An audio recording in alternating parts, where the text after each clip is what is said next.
السلام عليكم. ازيك يا صديقي؟ عامل ايه؟ المهم مش هقول مقدمة ولا حاجة، بس قبل ما نبدأ خلينا نتفق على الاتفاق كده. مبدئيا لو عجبك الفيديو ياريت تدوس لايك، ولو انت جديد فياريت اشتراك حلو كده، وما تنساش تنفذ الشروط. ولو انت جديد واول مرة تسمعني فاهلا بيك، وتعالى قرب علشان اقولك على الشروط. وهي هتجهز المشروب المفضل ليك واللب، وتسمع بصوت عالي في أوضة ضلمة ولوحدك. ويا ريت لو حد جنبك فبلاش كلام كتير وبس. وأتمنى لك يا صديقي أقصى درجات الرعب. استمتع. أحب أعرفكم بنفسي، أنا يوسف، زي كتير أوي من الشباب، بتمرمط على لقمة العيش. وطبعا كلكم عارفين ظروف القحط اللي بتمر بيها البلد. عانيت كتير أوي عقبال ما لقيت شغلانة في مطعم مشهور، مفيش داعي لذكر اسمه. المهم اشتغلت وعدت الأيام والشهور لغاية ما بدأ الشتا يدق أبوابه. ومعلش نسيت أقول أنا منين. أنا من اسكندرية، وكل عارف اسكندرية في بداية الشتا ودخوله بتبقى عاملة ازاي. فالمهم بداية الحكاية كانت في يوم تلات، وكان يوم أنا والمدير على علاقة مش كويسة خالص، زي الزفت يعني.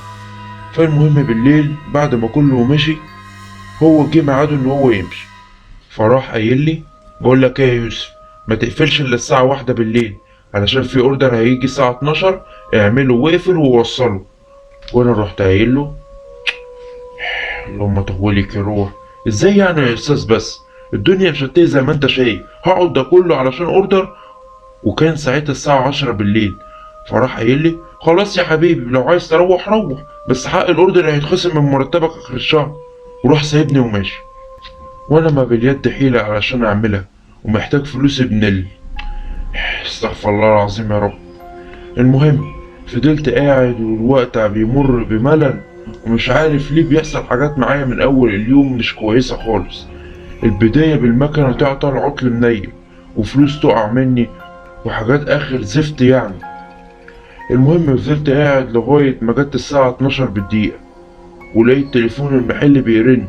قمت رديته، كلمني راجل من صوته كده عرفت ان هو في اواخر الخمسينيات، بس ما كنتش مرتاح له خالص. حسيت بأول ما سمعت صوته قلبي اتقبض.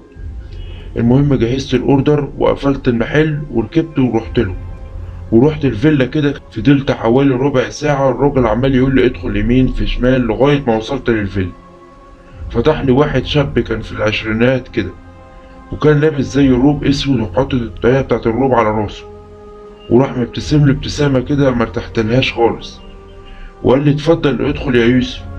انا برقت له وقلت له: إيه ده انت تعرفني يا استاذ؟ راح ضحك وقال لي: اتفضل ادخل يا يوسف. ودخلت، وانا عمال افكر وبقول في نفسي: طب ازاي ده صوته غير الصوت اللي كان بيكلمني؟ وفضلت اكلم في نفسي لغايه ما قطعني صوته وهو بيقول لي: عامل ايه يا يوسف؟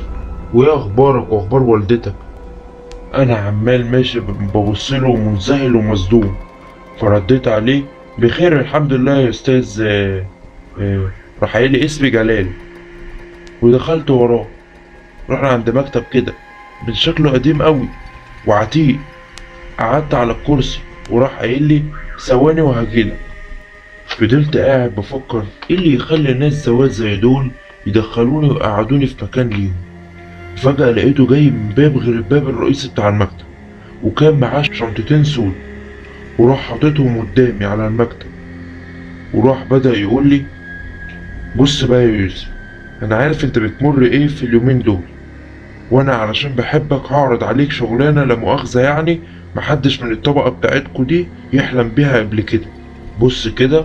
وراح قايم وجاي قعد قصادي في الكرسي اللي قدامي، وفتح الشنطتين وراح قايل لي: بص بقى، الشنطة الأولى دي فيها 10 مليون جنيه، ودي هتاخدها أول ما تمضي على العقد بتاع الشغل. والتانية دي حقنة، وعارف الحقنة دي بتعمل ايه؟ بتعمل حاجتين على حسب نوع جسمك. الحاجة الأولى هتموتك بالبطيء، ولو عايز تعرف ازاي أقولك. والحاجة التانية هتمحيلك ذاكرتك كلها، وأكنك عيل لسه مولود، ولو ما متش فانت أكيد هتنسى أمك اللي محتاجة عملية زرع نخاع. ولسه هيكمل، ورحت قاطعته وقلت له: لو على ايه يا جلال بيه، ليه الحوار ده يعني؟ خلينا في الشنطة الأولى أحسن. وراح قايل لي: ابتديت تعجبني يا يوسف. وراح قايم وهو بيقول لي: تحب بقى تشرب ايه؟ رحت قايل له لا ملوش لزوم سعادتك، شوف حضرتك هتعمل ايه، هتخليني امشي ولا هنعمل ايه؟ راح ولع سيجارة كده وقال لي لا يا يوسف، لا دلوقتي مش عايزك خلاص، روح امشي، بس اعمل حسابك بكرة الساعة 12 تكون واقف قدام المحل بتاعك، تمام؟ رحت قايل له تمام. المهم سلمت وخرجت من الباب المكتب، ورحت متدور كده قفلت ورايا، وبتدور تاني الاقي نفسي في اوضتي. انا اتصدمت لدقيقة كده مش عارف استوعب ايه اللي حصل ده. طلعت اطمن على المكنة من البلكونة لقيتها مركونة زي ما هي. رحت بصيت على امي لقيتها نايمة. رحت ضحك على نفسي وقلت اكيد بقى دول ناس اغنياء وواصلين. والمهم رحت نمت. وتاني يوم نزلت الشغل ونروح لمشهد كده، جلال وهو مجتمع بناس كتير واقفين في صفين على اليمين وعلى الشمال، ولابسين بلاطي سودا ومغطيين وشهم، وفي زي عرش احمر بلون الدم وعلون وشه طلاسم وحاجات زي كده. وراح جلال قعدوا على ركبه قدام العرش ده وفتح ورقة، فضل يقول طلاسم حضور حاجة قوية. ونرجع بقى ليوسف. وانا بعد ما خلصت شغلي وقفلت المحل على الساعة 12 الا 10 كده، فضلت باصص في الساعة وانا مش قادر استنى، وقاعد عمال افكر وارتب ايه اللي هعمله بالفلوس دي. وببص في الساعة تاني لقيتها 12 بالظبط. فجأة حسيت ان في غمامة سودا بتيجي على عيني ومبقتش شايف حاجة، بس علشان دماغك متروحش بعيد مكانش في حد جنبي علشان يحط حاجة على عيني. المهم معدتش دقيقتين ولقيت الغمامة السودا اللي على عيني دي بدأت تتلاشى وبتشال واحدة واحدة. فرحت ببص كده حواليا لقيتني واقف في وسط مجموعة دواير كتير، بين كل دايرة ودايرة نقوش وطلاسم وحروف وأسماء. ببص جنبي لقيت في صف طويل من الناس اللي لابسين اسود ومغطيين وشهم، وببص على شمالي لقيت نفس المنظر، ناس ولابسين بلاطي ومغطيين وشهم.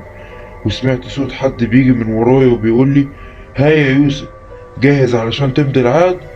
افتكر الشنطة التانية علشان لو رجعت في كلامك ولا حاجة. رحت قايل له لا لا لسه عندي وعد ليك، جاهز علشان امضي العقد، بس ممكن اسأل سؤال، هو ايه العقد ده؟ راح ضحك كده وقال اصبر ما تستعجلش يا يوسف. وراح اتحرك وجه قدامي كده بخطوتين ونزل على ركب، وراح كل اللي حواليا عملوا زيه، وكلهم فتحوا كتب كده صغيرة وبدأوا يقولوا نطلب منك يا سيد الكون الأعظم الحضور الآن لقبول قربان جديد من أرواح بني البشر. نطلب منك يا سيد الكون الأعظم الحضور الآن لقبول قربان جديد من أرواح بني البشر. وأنا أول ما سمعت قربان والحاجات زي كده حاولت أفك نفسي وأهرب، بس معرفتش، حرفيا ما كنتش قادر، كأني لزقت في مكاني ومش قادر أعمل أي حاجة غير إن أنا أشوف بس.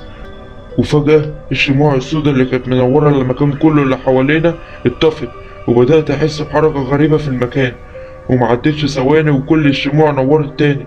وببص قصادي لقيت عرش أحمر بلون الدم ظهر قصادي وعليه خيال قاعد، بس شكله عملاق، خيال حاجة كبيرة قوي. وجه جلال جنبي وراح بصلي وشفت عينه كلها بيضة، وراح مشاور لحد ورايا، وراح واحد جه وجاب 5 ورقات قديمة قوي وكلهم فاضيين ما عدا كلمة التوقيع اللي في آخر الورق. وراح الشخص اللي مداله الورق اداله قلم منقوش عليه رسومات غريبة جدا، ومكان السن بتاع القلم إبرة. وراح جلال قال لي دلوقتي يا يوسف لازم توقع العقد. رحت قايل له هوقع بإيه وعلى إيه؟ وراح صوته تخن كده وقال لي هتوقع على عقد تسليم روحك يا يوسف. راح مسك صباعي الكبير وبسرعة بالقلم اللي في ايده راح شكني، وراح باصم على مكان التوقيع بالدم بتاعي. انا للحظة حسيت ان روحي بتسحب مني حرفيا. وراح ظهر الكائن اللي خياله كان قاعد على العرش، ووصفه بشع بكل معنى الكلمة. راسه بني آدم على قرون غزال أفريقي، على إيدين ورجلين بقر وليه ديل حصان، ولون بشرته أحمر قاتم ميال للأسود. تقدر تقول إن أنا كنت واقف قدام إبليس ذات نفسه. وراح بدأ يفتح بقه وكان صوته زي الأجراس بتخترق دماغي حرفيا. وجلال والناس كلهم راحوا ركعوا قصاده، وأنا ما بقتش متخيل الموقف المفزع اللي أنا فيه ده. فجأة حسيت إن أنا قادر أتحرك، ورحت وهم وسط اللي بيعملوه ده جريت وحاولت افتح باب المكتب بس ما كنتش قادر افتحه. بس افتكرت بسرعة الباب اللي جلال جه منه في المرة الأولى اللي أنا كنت قاعد فيها في المكتب، ورحت ناحيته وحاولت افتحه واتفتح. ودخلت وقفلت الباب ورايا بسرعة، وببص في المكان لقيت نفسي في حفلة. أيوة زي ما سمعت، حفلة كل اللي موجودين فيها تقدر تقول عليهم مسوخ، ناس بشع عمالين يرقصوا رقص يفزع اللي يشوفه، وكلهم بلا شك واقفين على رجول بقر. اه والله زي ما بقولك كده. وفجأة كلهم وقفوا وراحوا متلفتين لي، وانا واقف بتكتك من الرعب خايف لدرجة مفزعة. وكانت المصيبة كان قاعد المخلوق في اخر المكان وباصص لي بصة بيقول لي بيها ان هو مش هيسيبني، وراح صرخ بصوته الاجراس بتاعه ده. وفجأة كل اللي في القاعة أول ما سمعوا الصوت ده طلعوا يجروا ورايا، وأنا بجري وسامع صوت حوافر رجليهم وهي عمالة تجري ورايا. رحت لقيت باب كبير فتحته وقفلته ورايا، وهم عمالين يرزعوا على الباب بطريقة مفزعة ويصوتوا ويضحكوا وعمالين يعملوا حاجات غريبة. وببص على المكان الاقي نفسي في أوضة سودا قوي حرفيا ما تقدرش تشوف ايدك جواها. حاولت امشي واحرك ايدي قدامي كده عشان ما اتخبطش في حاجة، وفجأة راح منور قصادي شمعة على حامل كتب وكان عليه كتاب. قربت من الكتاب علشان اقرا اسمه كان. فتحت الكتاب وبدأت اقرا، وفجأة لقيتهم رجعوا يخبطوا تاني على الباب. فرحت واخد الكتاب. اول ما شلت الكتاب من مكانه لقيت نفسي مرمي على الارض بتاعت الاوضه بتاعتي، والكتاب مرمي من قصادي.